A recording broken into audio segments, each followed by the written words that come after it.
కనుక చిన్నగా చివరిని ఒకే ఒక పాయింట్ మాట్లాడుకోవాల్సిన అవసరం ఉంది. ప్రజాపాలన, రెడ్ల పాలన. కాంగ్రెస్ ఎమ్మెల్యే తిరుగుబాటు, వైరల్ అవుతున్న వాకిటి శ్రీహరి వాట్సాప్ చాటింగ్. అయితే ఏదైతే దీనికి సంబంధించి ఒక 2 minutes, ప్రభుత్వంలో కేవలం రెడ్డి సామాజిక వర్గానికి ఎక్కువ ప్రాధాన్యత ఇస్తున్నారంటూ మక్తల్ కాంగ్రెస్ ఎమ్మెల్యే వాకిటి శ్రీహరి పేరిట షేర్ చేసిన మెసేజ్లు సోషల్ మీడియాలో వైరల్ అవుతున్నాయి. అయితే ఇక్కడ అసలు ముచ్చట ఏంటంటే ఏదైతే దీనికి సంబంధించి మాట్లాడుకుంటే కనుక మనకు గతంలో బీఆర్ఎస్ ప్రభుత్వంలో చాలామందికి మీరు చూసుకుంటే కనుక రావుల పాలన జరిగింది. చాలామంది అనేది రావుల పాలన అంటే ఎట్లా, కేసీఆర్ లేకపోతే కల్వకుంట్ల చంద్రశేఖరరావు, తారక రామారావు, హరీష్ రావు, ఇట్లా వీళ్ళన్నీ రావుల కాలం అన్నట్టు. అది కుటుంబ పాలన అనేది అందరికీ తెలిసిన విషయమే. చాలామంది అన్నారు కూడా, అది మనం ఇవాళ అన్నమాట కదా, సోషల్ మీడియాలో చాలామంది అన్నారు, చాలా వరకు తెలిసిన విషయం. అయితే గత ప్రభుత్వంలో బీఆర్ఎస్ ప్రభుత్వంలో ఏ విధంగా అయితే కుటుంబ పాలన జరిగిందో ఇవాళ ఈ కాంగ్రెస్ ప్రభుత్వంలో కూడా రెడ్ల పాలన జరుగుతుంది.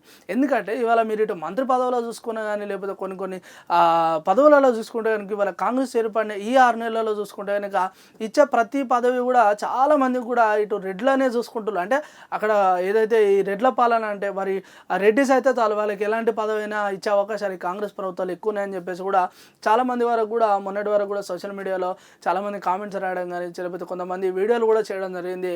అయితే ఇవాళ మామూలుగా ఈ విషయాన్ని ప్రతిపక్ష నేతలు కానీ లేకపోతే ఇంకెవరైనా కాంగ్రెస్ ప్రభుత్వం పడని వారు చెప్తే దానికి ఇంత అర్థం ఉంటుంది, లేకపోతే ఇవాళ వారు వ్యతిరేక దిశలో ఉన్నారని చెప్పేసి కూడా మనం కొద్దిగా ఆలోచించాల్సిన అవసరం.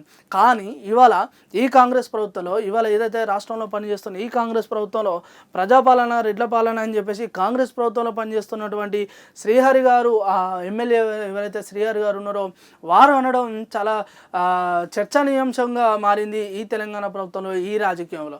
సో మరి ఒకసారి ఇవాళ ఆ కాంగ్రెస్ ప్రభుత్వంలో ఉన్న ఒక ఎమ్మెల్యేని ఇలా అన్నాడంటే దానికి సంబంధించిన సమాచారం కానీ లేకపోతే దానికి సంబంధించిన ఏదైతే ఉంటుందో దానికి సంబంధించి తప్పకుండా రేవంత్ రెడ్డి గారు కానీ లేకపోతే కొంతమంది ముఖ్య నేతలు ఆలోచించాల్సిన అవసరం ఉంది.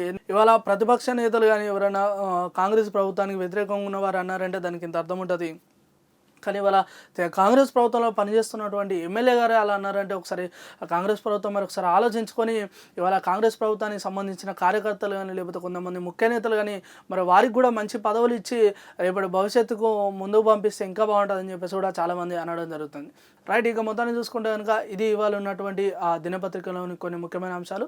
సో ఇక ఏదేమైనా రాజకీయంలో అదేవిధంగా ఇటు రాష్ట్ర ప్రభుత్వంలో చూసుకుంటే కనుక ఇటు కాంగ్రెస్ ప్రభుత్వం కూడా రోజు రోజుకి ఇంకా ఏమైనా అభివృద్ధి పనులు చేస్తుందో ఇంకా ఏదైనా చేస్తుందని మనం ఎంతవరకు ఆలోచించినప్పటికీ కూడా మళ్ళీ ఒక స్థాయి పెరిగి మళ్ళీ ఇంకో స్థాయి కిందికి తగ్గినట్టే వెళ్ళిపోతుంది తప్ప ఇక్కడ ఎలాంటి వరకు ఇటు ఉద్యోగులకు కానీ అటు రైతులకు కానీ ఇటు విద్యార్థులకు కానీ ఎవరికి కూడా అంత పెద్దగా న్యాయం జరగనట్టు, అదేవిధంగా వారు ఏదైతే పెట్టిన మేనిఫెస్టోలో ఉన్నటువంటి కొన్ని అంశాలు కానీ లేకపోతే ఇటువంటి 6 గ్యారెంటీల పదాలు అయితే ఈ మధ్యలో అసలు కనబడతలేవు అని చెప్పేసి కూడా చాలామంది ఇటు ప్రతిపక్ష నేతలు కాకుండా సోషల్ మీడియాలో ఉన్నటువంటి నెటిజన్లు కూడా చాలామంది ఆగ్రహం వ్యక్తం చేస్తున్నారు. ఇక ఏదేమైనా 1-2 సార్లు ఆలోచించాల్సిన అవసరం ఉంది. ఏదైతే తెలంగాణలో కొన్ని జరుగుతున్న సంఘటనలకి లేకపోతే కొన్ని సంబంధించి సమస్యలు కూడా వారు తప్పకుండా పరిష్కారం ఇస్తే ఇంకా బాగుంటుందని చెప్పేసి కూడా మనం ఈ సందర్భంగా సోషల్ మీడియా నెటిజన్లు కూడా చాలామంది కోరుకుంటున్నారు. సో ఇక ఏదేమైనా ప్రభుత్వం ఆలోచించాల్సిన అవసరం అయితే ఎంతగానో ఉంది. రైట్, ఇక మొత్తాన్ని చూసుకుంటే కనుక ఇవాళ ఉన్న దినపత్రికలోని అప్డేట్స్ అయితే ఇవి. మరొక దినపత్రికతో మళ్ళీ ఒక టాపిక్తో మళ్ళీ కలుద్దాం. అంతవరకు చూస్తూనే ఉండాలి. పూర్వలు స్టే ట్యూన్.